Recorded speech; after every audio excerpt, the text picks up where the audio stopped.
Do you have tips for other musicians on how to reach more people? Oh, fuck yeah. What's up? Today we are talking to Jake. And Jake, how about you quickly introduce yourself to the people? What's up? Jake Codeweiss, also known as Kill Karl, my alter ego. Just a smart-ass middle-class metalhead. Bitch! I fucking love that shit. I fucking move that bitch. Yes. I'm a working producer, audio engineer, educator. And that's really why I really wanted to have you on today, because I really want to unpack each one there. So as far as I'm aware, you started off with just, the production work, producing for all these bands and so forth. But then recently you got the Kill Karl alter ego. What's the point of that project exactly? To be vulnerable with you for Okay. a second. Yeah. We had a medical event in my family, right? Okay. Which kind of caused me to make a few decisions and kind of look at, what was I doing? What do I want to do? What do I want my daily life to look like? So I'm kind of doing a whole bunch of different things. I'm thinking about where I want to go with stuff, what I kind of want to dive into a little bit heavier. And one thing that I had always just kind of really wanted to do was uncensored, goofy, unique songs that I could just speak from my soul, basically. Just tap into the silly goofiness and just put it out there to the world, right? I see. And it was a trigger for me. I was like, you know what? I'm just gonna get started with this stuff. I used to work in a public school.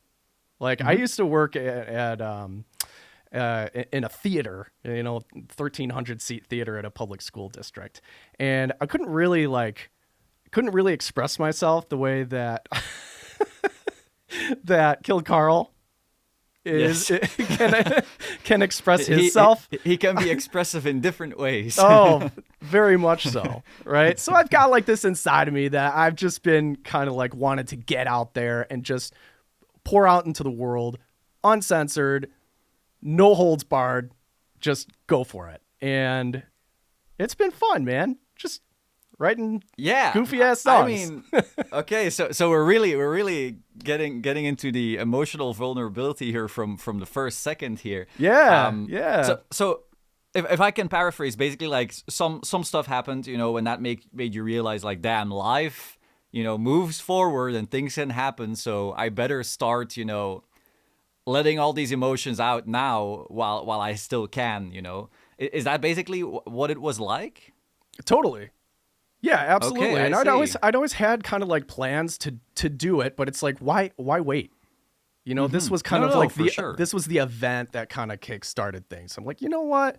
I haven't had original music out there in a professional kind of artist profile for years. Years and years. It must be 20 years now since I've actually had professional like an artist profile. Okay, just real quick. The fact that you just say 20, I thought you were way younger. Because 20, I'm thinking that must mean you're what, above 35 somehow? And I thought you were younger than that. I've got a young face. So, yeah. I'm actually hundreds of years old. I just have a glandular disorder. Okay. Well, I'm sorry for the disorder, but it makes you look stunning, so. Stop. But okay, yeah, holy hell. So basically this project to me blew up from the start. I don't want to, I hate the idea of, overnight success, because obviously you building all of these skills over all of these years is what's allowing you to now grow so quickly. But this project, I'm telling you, I saw it on Twitter, I want to say a few months ago, and I thought, this is hilarious. I sent it to some friends. I was like, oh, wow, this is first of all, the lyrics are funny, but at the same time, this is an actual banger. So I was sending it to friends and I'm like, wait a second. I think I know that person. Somehow I'm I was I've seen this person before. And then it clicked. Oh, wait, I saw you because of like solemn tones, and you had used our stuff, I think, before that already or something like that in tutorials. Yeah. So I was like, wait, this is Jake. Holy shit. So then I hit you up about it. Like I really wanted to talk about it. So now it's it blew up quick, right? Or was there like a Kill Carl era that I don't know about where you were actually working on it like for a while already? Nah, dude. It just hit. It just popped off. Instantly. Like the one where you go like I cussed like I was raised in a barn. That one, was that the first song? That was the first one, man. Holy hell. Okay, so maybe that should segue into, do you have tips for other musicians on how to reach more people? Because again, we have a bunch of people who are going to be watching this who are like either producers or musicians who want to, reach an audience. So do you have tips for that? Oh, fuck yeah. Don't Okay. play it don't play it safe, dude. Like, don't play it safe. You see it all the time. You know what I'm talking about. You see this shit all the time. They're just it's bands who are inspired and influenced by, one or two groups, and you can pick out kind of like the sonic profile of that group, right? And it's all very kind of, it sounds safe. It sounds like it's in the box. And there's a little bit of a marketability to that, right? I sound like X, Y, and Z artist. I think just expanding the box, right? Having multiple influences and bringing in multiple inspirations into your music and just going for it, man. Like, do something different. Do something weird. Like, we are in 2025 now. We have just an onslaught. I know. Talk about age. Yeah, now I feel old. Now here. I'm making you feel old. All right. Yeah, exactly. But we're in this spot now where it's just like inundated with content and bands and art. And if you want to stand out, you got to do something truly different, like truly and uniquely different. We can also have the argument and talk about how there is no originality, right? It's all just kind of like built on whatever comes before it. But that's why I say like expand the box. Yes. Right. Like of course, no one can say like, oh, I hear no inspirations here. But I Dude. guess one could also argue though, it's not just about sounding different, but also maybe branding different. Because I think one thing that, for example, the Cuss Like a Barn, that song did was, it wasn't just that the song, combines different elements. Like you can say, oh, there's some like rap new metal here, but then there's also some of that modern metalcore. But there's also just a branding of, we're gonna be like sometimes here really goofy and we're gonna have like a really great time. Because not a lot of metal bands, I think, dare to use that angle. Right. I think a lot of metal will be like, oh, she left me, my heart is broken, kind of this kind of shit. Sure. But then you have very few artists who are like, you know what? It's time to have fun. Like I think Electric Callboy is like one good example of a band that does that really well. But then beyond that, there's not that many. And so that you were willing to go there and not many are. And so that's really working for you as well, which is not just a musical thing, I think, right? It's also like I guess it's part of the music, but it's also kind of a brand thing. What are your thoughts on that? Yeah, of course, 100%. Like I agree with everything that you said. It's a place, again, just kind of like expanding that box. It's a place that not a lot of specifically heavy bands are willing to go to, right? Playful, fun. These are the kind of things that are valuable to me. If you pick out like a list of my top 5 values, like fun is on that list for sure. Like, this is truly who I am. So I'm not going to hold this back. Like, when I'm thinking about, hey, I want to create this project, should I be this person or should I just be myself? I'm just going to go with being myself. And I'm into like just tongue in cheek. A lot of this kind of like humor and comedy, it's all important to me. And if you're not having fun, dude, like, what's the point? Yeah, absolutely. I mean, I do think it's also like a lot of people who grew up on metal are usually more like that teenage angst edge. And so we maybe sometimes don't dare to go there, right? To the fun side as well. Like, we want to be cool, you know? I know, dude. I know.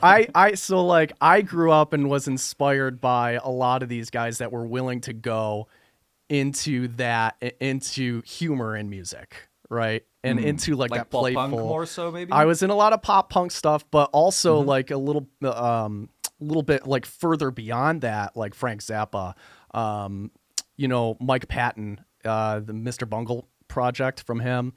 Oh God, Jack Black. Jack Black. Any of the Love Tenacious Jack D, Black. any of the Tenacious D stuff. I grew up with Weird Al. When he was hit when the Bad Hair Day record came out. All of that stuff. Like I really connected with a lot of that. I'm into like musical. I'm a big dork. I'm into musicals. I'm into like theater. I'm into really good filmmaking. All of that stuff. And that's just where I naturally live, and why not tap into it? Super random question here because like all of this reminds me of an artist, but he's British, so maybe you don't know him. Tim Minchin. I don't know if you know. After this call, I'm going to send you the song "Rock and Roll Nerd" by Tim Minchin. And you are right. going to cry and laugh. It's going to be incredible. Dope. Yeah, dope. So yeah, send it over. Okay, I will. So from that, does Kill Carl have something new coming up, like brewing right now? Anything people should be paying attention to coming soon? Yeah, man, I got some stuff coming up. I got something that's going in a little bit of a different direction, a little bit of a different vibe. Okay. You mentioned love songs Yes, earlier. or heartbreak songs. They're Yeah. heartbreak songs. This is gonna be my take on a love song. Oh, the intonation in your voice is telling me that this is gonna go either really wrong or really well. Gonna have to wait and see. Okay, I'm here for it. Cool. Okay, so I guess moving along then from there, you mentioned the audio educator part of this as well. Like again, you have your Kill Carl thing, but sometimes you also dare to be serious, and that's when you're like helping people, either produce better music and so forth. I think if they go to your Instagram, like Jake Makes Metal, there's like a bunch of tutorials on there. At one point, we spoke before precisely because of that, because I think you were using like something of our software, of our Solemn Tone software in one of the tutorials or something like that. And that's how we first started talking. You mentioned that on one of your Kill Carl songs, you were using some of our software. And so we were hoping that maybe we could check out that session and maybe people can learn from that, Totally. whether it's from humanization to maybe mixing to, all of that stuff. So is that something we can check out right now? We can even pull up I'm a Metalhead Bitch. Okay. What the fuck? That's what everybody says. When they find out, I grind out too. You'll never guess. I was grooving out right there. I use Sanguine Bass in like 8 out of 10 projects, I want to say. Oh, I love you right now. Yeah. It's just so simple and fast and quick and efficient, and it just sounds good. There's many times I won't even reamp it. I'll just use like one of the tones that's right in the plugin, right? Absolutely awesome. Yeah, same here. Like as cool as it is to like grab like a dark glass B7K pedal or whatever and dial in, it's like why bother? Like this bass sounds good on a random preset, and as long as it's giving that low end foundation, like you should be focusing on writing kick-ass music, in my opinion. Yeah, and that's what you're doing, in my opinion. Like, yeah, I agree, and I mean I use this thing for like production clients and for mixes and stuff like that too. I'm using the Sanguine bass. It's super dope, and I have what? Looks like just in different moments of this song. Check it out. And it is, on Core Studio. I haven't done anything with this thing. And plugins, I just tossed a limiter on it. And that's free limiter, by the way. Like just Loudmax limiter. And then I've got some mixing going on the bus. So just turning up Some the low Steven end. Slate. Yeah, some Slate stuff. I've got the, a little bit of the console emulation here, and then just some low end, and that I didn't even end up using, dude. Like, I turned it off. I The didn't. best tutorial ever. You go like, yeah, I do this and this and this. Yeah. It's on Muto, but Bro, I don't know if there could be a better like testimonial for your product. Like, it's I literally did no mixing on this, on the actual bass. Like, it's just, this is it. This is the tone that fit well in the mix. I have no EQ on here. I've just got a limiter. I've got it going through a tape machine and some console emulation, and I'm ducking it a little bit for the kick drum here using some track spacer, like very slightly, 10%. yeah, it sounds huge. I mean, it's kind of tooting my own horn. I know. But I guess what I'm trying to say is some people just have a blast because of like goofy lyrics or whatever. But if you strip that away for a second, these are big sounding productions. You should consider making like a nasty version with just pure aggressive lyrics and see how that works. There might be some legit deathcore in the future. We'll see. Okay. We'll see. Just a teaser, just a nugget for you. But yeah, dude, like, even if you just listen to the chorus.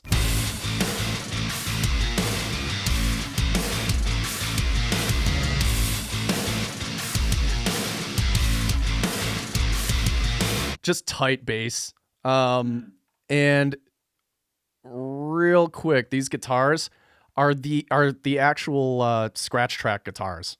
Like, I didn't even retrack them or anything. If you solo these things, man, like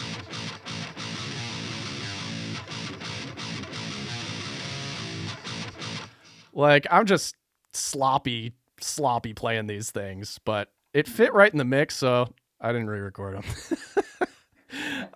But I do have some other Solemn Tones stuff in here. Odin 3. I've used this in a few like production masterclasses. It's just so easy to get stuff in here and write stuff, and it just sounds dope.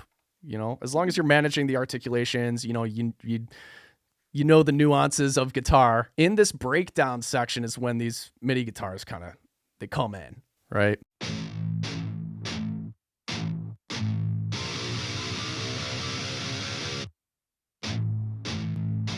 That's in solo all together.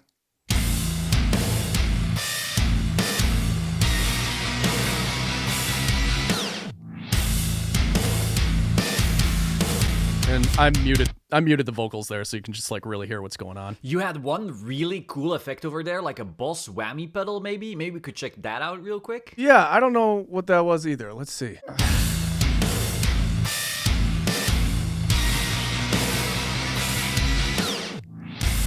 We've got that going with the, let's see, here, MIDI guitar. Right. There it is. Just all written in. That's the Odin. This thing, video game drill. That's kind of being layered in that spot. Wacky distorted synth sounds.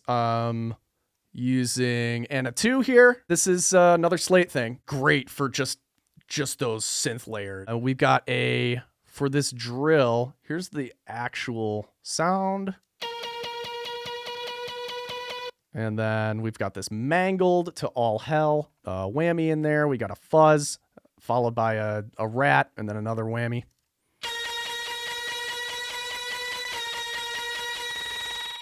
We've got this Logic bit crusher going on here.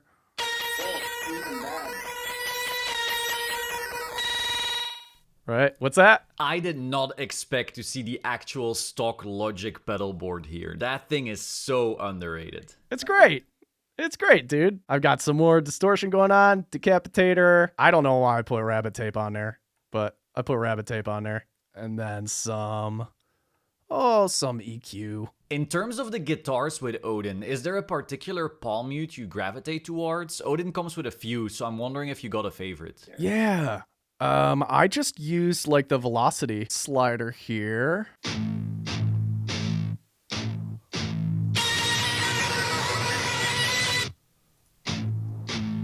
21? I see, cool, yeah. It's not closed yet, but it's not fully open either. It's more in the middle. I just mess with it until it vibes right in the mix, until it like blends the way that I want it to blend. I'm not very like mathematical with a lot of my stuff. You know, it's all coming from a very musical place. I'm always kind of like, okay, it sounds right. I'm going off of feeling. I'm going off of vibe. I'm not going off of like theoretical like numbers. It's not that I don't know what the stuff does.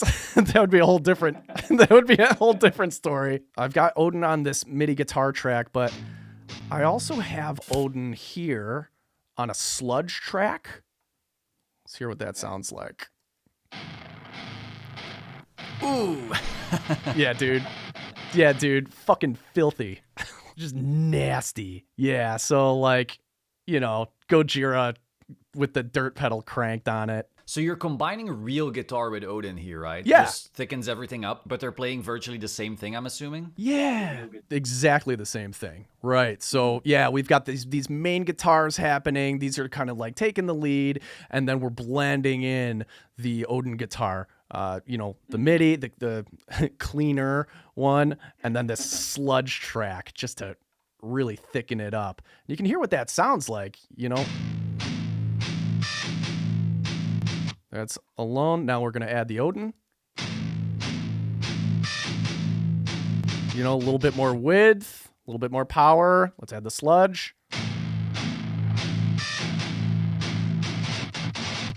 Just more of that filth, a little bit more filth happening in the sides, right? Now we've got Sanguine.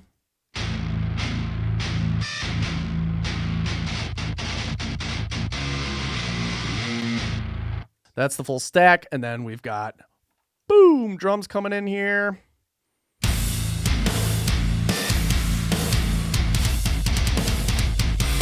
I know, it ain't nothing without all that transient energy. Yeah, exactly. A lot of people might load some drums and a bass and guitars. They haven't really edited tight or mixed anything, and they're like, oh, my guitars don't sound big. But it's actually like, yeah, your guitar size partially comes from how it locks in with the bass and the drums. Yeah, what's the context? Totally. 100%, dude. Okay, so I've got a few things here. See, I use the note sections. Some people have vocal checklists, you know, like lyrics sheets where they have like comping sheets and stuff like that. And you can see I have like these bars. And this is almost like when you're, you know, when you're videoing something or you're creating a video or something like that. But these are basically like if you were videoing something or you're shooting a movie or you're filming something, and you have like a B stock or a B-roll list of shots to kind of collect. You have your list. Okay, we want to get a shot of the producer at the desk here. We want to get a shot of some of the recording equipment, blah, blah, blah, blah, blah, right? You have all that, and then you just go through the checklist. I do the same thing with backing vocals, right? So after I get my lead vocals all down, I'll just listen to the song, and then I'll create a list of where I want to put backing vocals in. So I've got bars. That is so interesting because I do something similar. No, you don't. Shut up. But I actually walk. I will bounce down like a quick MP3, load it up on my iPhone, and I'll just take a fast walk. I need that energy pumping, and if a song doesn't hit like some of my favorite records during a walk, I write down why.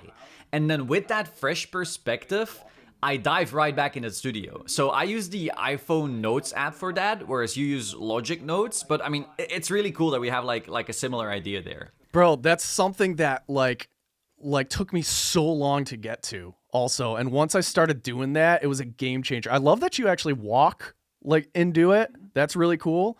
What I like to teach people to do is just like, just minimize.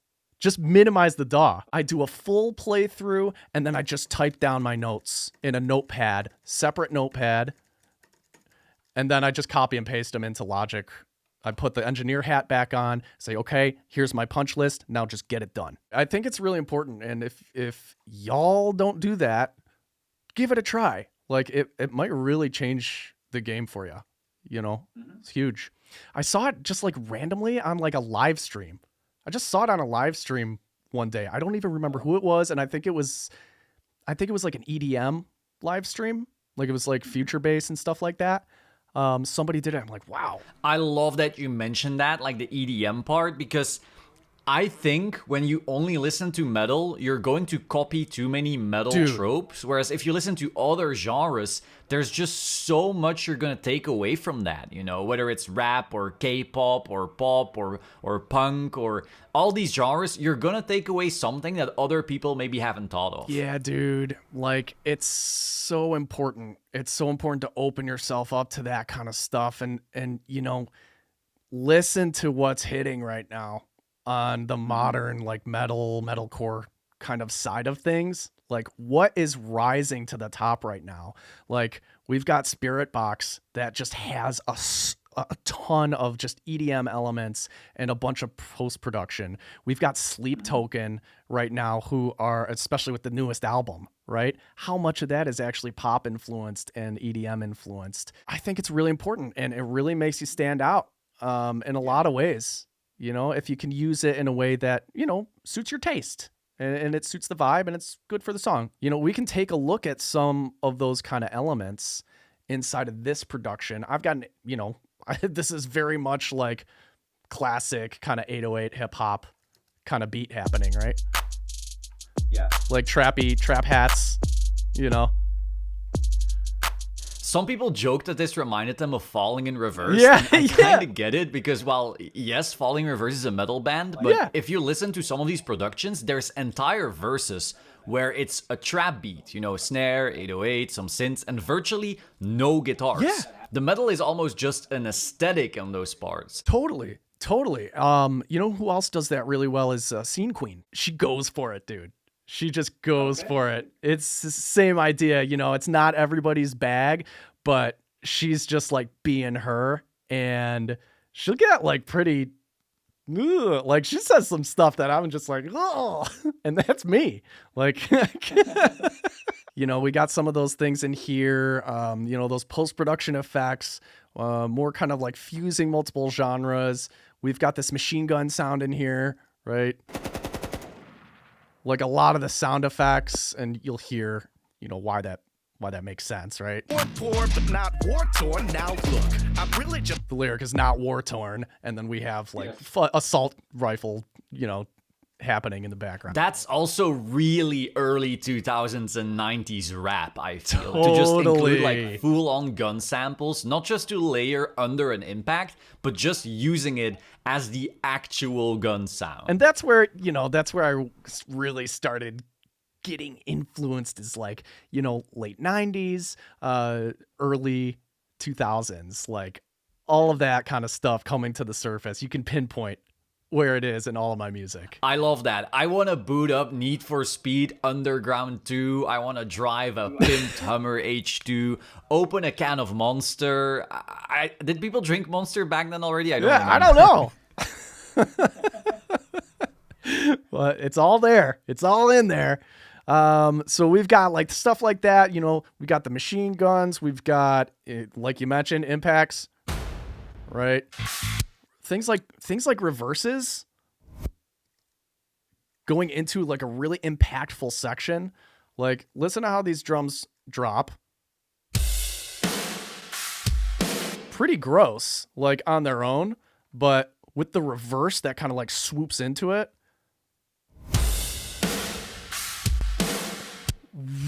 You know who does this a lot too? Like more, I've heard it more in this band than I think I have any other band, was I Prevail. Like almost every like time there's a new section, there's a swoosh into it. There's a whoop. I love that stuff. I think it just like totally elevates. I think it's also because we ourselves create. So it's like, oh yeah, I love those musicians, but damn, I also love this producer, you know? Yeah, we're part of a secret club, maybe. You know, just kind of going down this route. There's a lot of kind of interesting kind of sound effects going. You know, here's the famous line, right? I like to cuss like I was raised in a barn. Fuck shit. Chicken. Right. I like to cuss like I was raised in a barn. Fuck shit. We've got I wouldn't hurt a fly, and an actual fly buzzing around, right? I'm hot. I'm harmless, I wouldn't hurt a fly. I'm harmless, I wouldn't hurt a fly, but you fuck with my friends and... Right? You know the worst part? I had never heard the chicken. I had only felt the chicken, you know what I mean? I've got a lot of like, I like to do that as a producer too. It's like, just put like little fucking Easter eggs in there all over the place. Fuck with my friends and you're gonna fucking...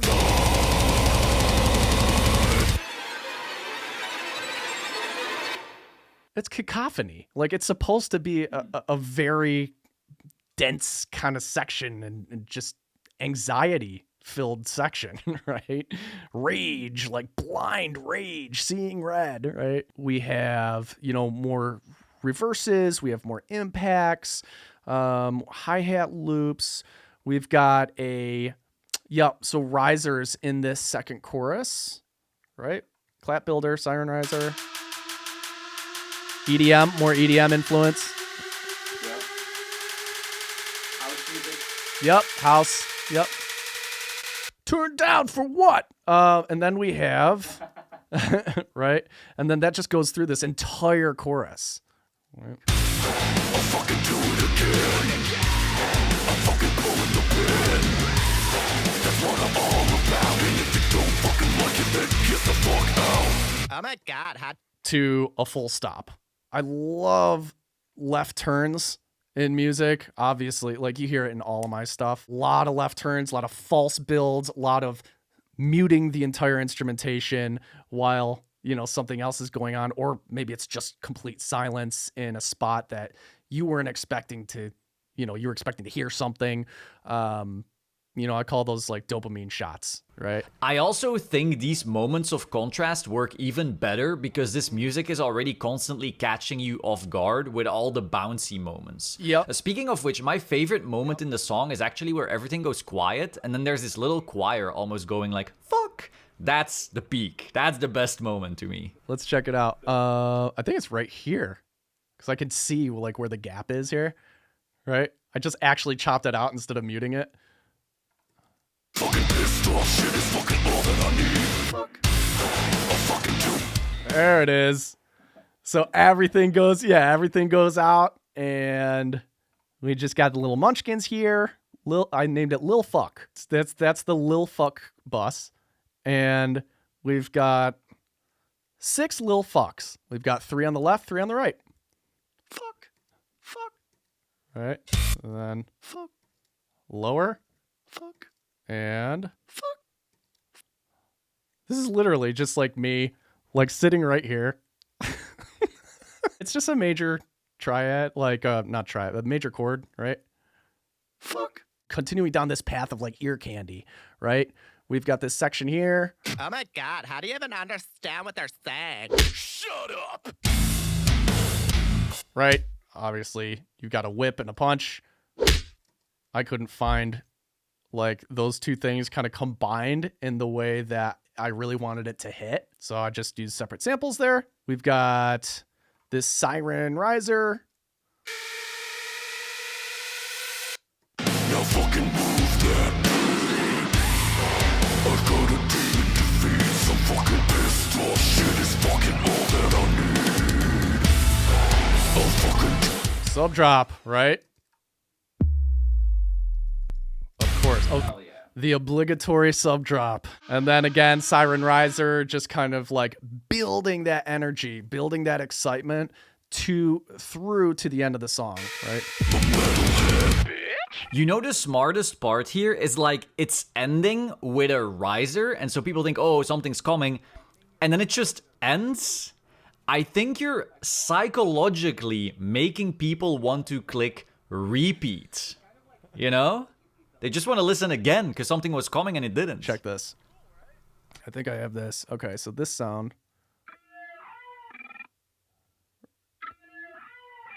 Let's see where this sound started. That's where it started. And then adding, you know, some distortion. Yup. And like high end. Like I'm just cranking 7K. I'm using shimmer here. just getting it really, really nasty. I'm going to turn it down a little bit. Right, so we get a little bit more. And then I'm actually cutting all that out and just letting the mid-range kind of take over. Fine, so that extreme kind of brittleness up there, just kind of, taking that down. And then this is where all the goofy stuff is happening. Just Logic pedal board. And then I've got a ton of things going on here. And it's completely unique, you won't find it anywhere.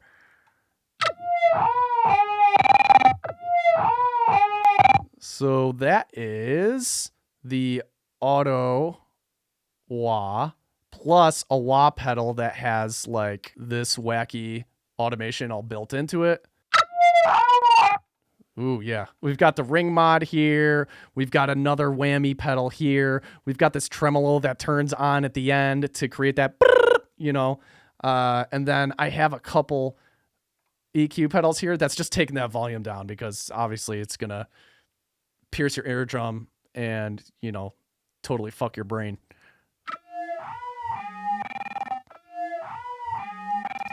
So all of that baked into itself, and I'm running that through most of the song. Yeah, until we hit the end, but in the beginning, it happens a lot. It's like here, earworm, earworm, earworm, earworm, and then it kind of makes its appearance in a couple different spots to kind of like, it's the familiarity thing.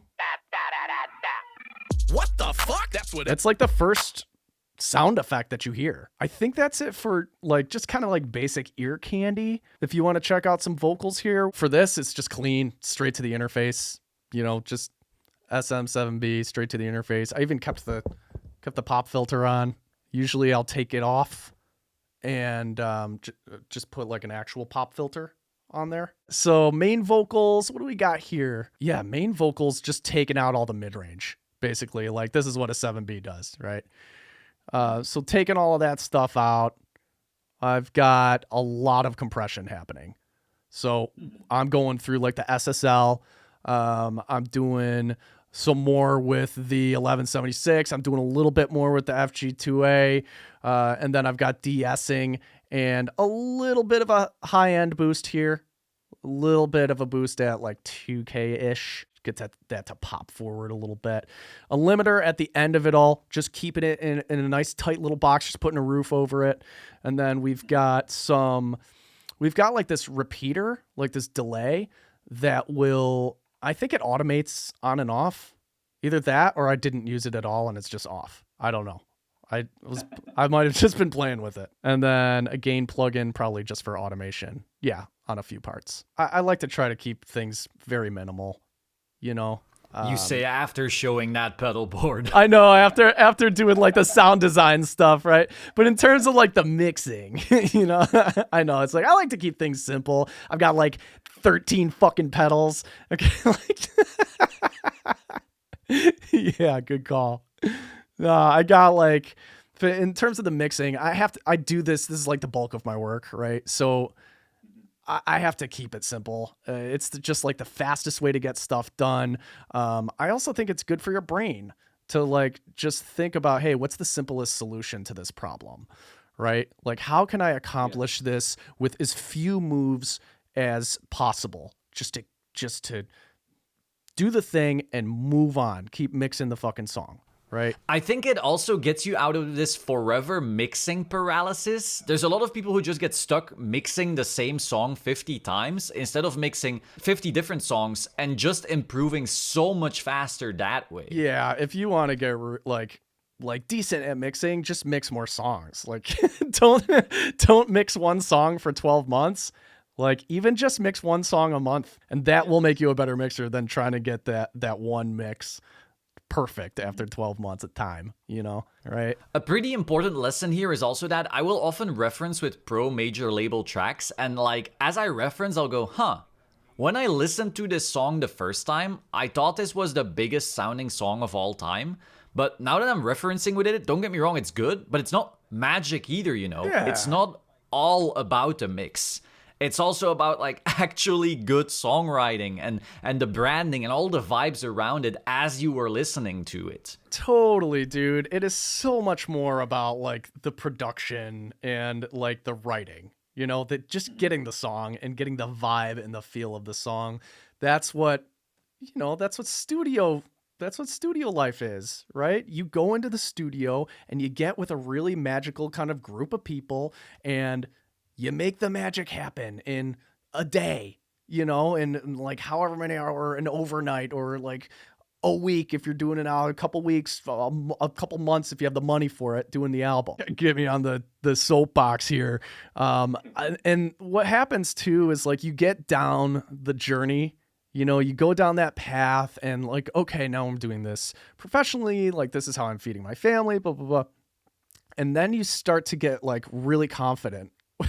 I'm not saying like big head, like arrogance kind of confident, but confident in your tastes, what your preferences are as an engineer and as an artist and as a music listener who's also in love with the craft of making music and producing music and engineering music, right? And then you can say, oh man, like I get the vibe of that Ariana Grande song, but the high end is not for me. Like you can start to like pick these things apart and say, hey, like I really like, what is Make Them Suffer. I'm a big fan of Make Them Suffer. Love the music, the mixes, right? But I can say to myself, like, it's a little bit too scooped for me. The sonic profile is a little bit too scooped for me. Right. And it doesn't mean it's like good or bad. It just means I'm confident with my taste. I'm confident with, like what I want to hear out of my mixes, what my clients come to me for. And primarily, like, there are tons of mix engineers that can just get a balance, right? But you also kind of get hired for your taste and for your philosophy and for your view on stuff. This reminds me of something really funny, actually. You mentioned how you dislike, like, oh, this high end or such, but I actually took this a step further once. There's this band from, I think, Sweden or maybe Finland, some Scandinavian country. They're called Deal's Death. And they had incredible songs, but they had one issue. In their record, the guitars were either amped in a weird way or the cabinets were interacting odd with the room, whatever it was. There was this high-end hiss. And I'm really sensitive to high frequencies. And it bugged me so much that I just went into my DAW and scooped the highs myself. You isotope RX'd it. So if you ever have a problem with another producer's high end, if you haven't done this yet, No, but I'm gonna now. That's amazing. That's amazing. That's the first time I've ever heard of that. I love it. I got to share that with some colleagues. That's dope. That's so funny. I got to get this out of here. The song's great, but let me just make my own mix real quick. That's funny, dude. So anyway, coming back into the session, we've got these pretty standard main vocals. Right? I was born poor, but not war-torn. Now look, that was all the processing. On that bus, I have all my main vocals kind of sent to a main vocal bus. On that bus, I'm doing some tape. I'm a sucker for it. I'm a sucker for tape and like console emulation, just like harmonic, and then I've got some decapitator happening here, with like a half mix, like really getting that vocal to cut, just a little bit of edge. So do you usually like to have just one layer of rap with just some ad-libs, or how would you usually go about structuring the vocal layers? Yeah, so here's what I was gonna do. Here's what I actually had in mind for this part was to have like a wet vocal, with like a little bit of reverb on it, and then a dry, I have a lane of dry, so like I don't automate it. I just have a different lane that I could just pull out parts and say, hey, I don't want this, phrase to have reverb or delay on it. So I'm just going to drag it down into the dry track with no reverb or delay on it, right? It's just an easier, faster, more visual way for me to get that kind of process done without having to do the automation. So, I tried it and I think it sounded like shit. So this is literally just doing nothing. Like these two tracks are like exactly the same. And I just left it that way because like, hey, I'm going to play with it for a second. Okay. It didn't work. Move the fuck on. I think that's another huge thing though, dude, is like, this is another big game changer for me when it comes to making music is like, you can spend 45 minutes on one fucking idea that just isn't right for the song. And you got to be okay with letting that shit go. Like if it's not right for the song, it's okay. You haven't wasted time. You've spent the time giving it the attention that it deserves so that you can maybe go down a magical rabbit hole that will lead you to something really cool. But sometimes that magical rabbit hole, it's just like the hole that you dug to take a shit in because there was no toilet nearby, right? And it's okay. It's okay to let that go. And it might even have taught you something, you know? Maybe you're like, okay, this didn't work here, that's fine, but there's another project where it might work great. Fuck yeah. And then you can pull that in to something else in the future, right? Absolutely. Absolutely. So it's not time wasted if ultimately you're doing what's best for the song. A quick question, your raps are one layer, but for your screams, I assume there you're at least layering more, right? Oh, fuck yeah. No, we're getting to it now. Here is my main. I fucking love that shit. I'll do like unprocessed. I fucking love that shit. I thought it was unprocessed. I fucking love that shit. See how professional it sounds? I fucking love that shit. Right? I fucking love that shit. And then we put some EQ on there, taking out this 57, the 7B, and we've got that going through a 73 in the box. You know, this is basically my out of the box chain right here. It's the 73 through the 76. But I use the blue stripe though. I don't know why I use the black on this one. I really like the blue stripe. Whatever. For your EQ, by the way, this is how you see you're a more professional mixer than I am. To mask the SM7B, you decrease the boominess, but me, I'm just adding a big ol' high shelf and boosting. You just fucking crank 7K, don't you? I do that sometimes too. I'm guilty. I've become more additive for sure. But, we got some 73, we got some 76.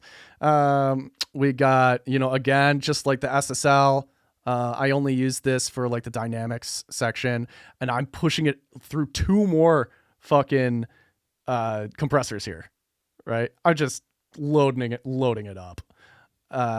Then we've got, I'm sure there's some de-essing in that chain as well. And then I've got decapitator, blending in, mixing in some of this distortion. I've got another EQ here that's just used for like automation purposes. So, bands and filters will like move and shit. We got the gain plugin here. Again, automation, just using that for automation. And then I don't know what this actually is. Oh, I have parallel compression. Surprise, more compression. It's the only way to make growls sound truly huge. Fuck yeah. Bro, I worked with this band though recently. They're called The Culling. They're out of Massachusetts, and their screamer is very good. Like he sounds like Lamb of God, right? He's got some natural kind of compression going on where he's very fucking consistent, and it's really cool to work with. I've never seen anything like that. Anyway, I'm feeling kind of jealous right now. That's really unfair. It's super unfair. Like, look at this shit. Like, I'm all over the fucking place. But we got tons of compression. That's the growl. I've got some processing on the growl Vox bus, right? So I have 4 growls going into a single bus, and there's processing on that bus. More decapitator. Gain plugin, again, probably just for automation, and then even more distortion. And I actually think this is again, automated. So we've got that on the actual bus. All the processing on this main growl track is copied and pasted over to all these other growl tracks. So I have a growl in the center, I have a growl on the left and the right. I fucking love that shit. No.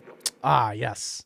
And we have wet effects here. And we've also got this monster, right? Classic. Check it out. It's the same. It's another take, but actually, you know what? I think it's a duplicated.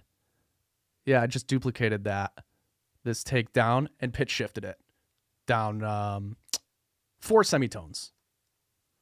I fucking love that shit.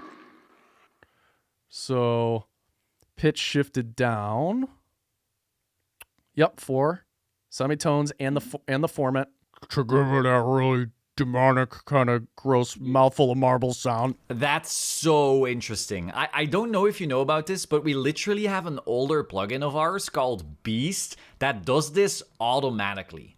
You just load it up and it generates those pitched layers. We put that out because I literally did this exact same technique constantly, and I really wanted a single plugin doing it. Dude, just fucking send it to me. I'll use it on like every mix. Fuck yeah, I'm pumped, man. I'm pumped. I love that. Yeah, I can't wait to get my hands on that shit. I love that. This also sample delay, right? So it's just a Haas delay, keeping the right side, the right channel intact. No delay, and then just delaying the left channel by 20 milliseconds, right? And that just gives us the width here, right? So here's without. I fucking love that shit. You can hear that it's straight up the center of the mix. Then we add that Haas delay. I fucking love that shit. Leans a little bit to the right, but we still have kind of like a little bit more of like this width going on. We're decluttering the center of the mix, right? There's a lot of stuff going on in there, you know, in this direct center. Let's try to like make that a little bit clearer for the things that really need to be there. And at the same time, it creates a more immersive experience. And then all together, we've got that whole stack. I fucking love that shit. Now fucking move that bit. You know, super lazy with the editing and shit too. Like you can hear all my mouth clicks but you know, it circles back to the conversation we had before. The context. That's all that fucking matters. Maybe we do have this die scream here. Center, left, and right. This is my fry, I think. Maybe. Let's find. Yep, that's it. And that's just in the die section, the second half of the die section. We go. Gonna fucking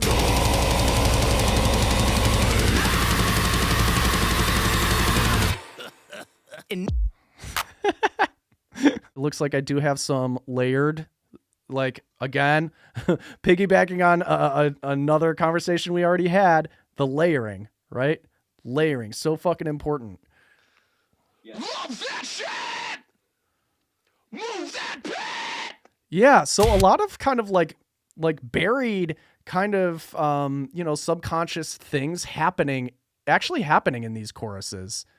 You know, we have this gang, this hey. Like big hey, and it's pretty buried for the most part. I fucking love that shit. Now fucking move that bit. I gotta do. It's not like, you know, it's not like the crowd is like right here. It's the room, you know? Like it comes from the production choices. It comes from the sound design. You know, what do you want to emphasize? Well, do it with some more tracks, you know? Unless you're going for that live feel. You gotta play that game. That's right. Yeah, and then we got some call and response screams here, you know. I fucking love that shit. Now fucking move that bit.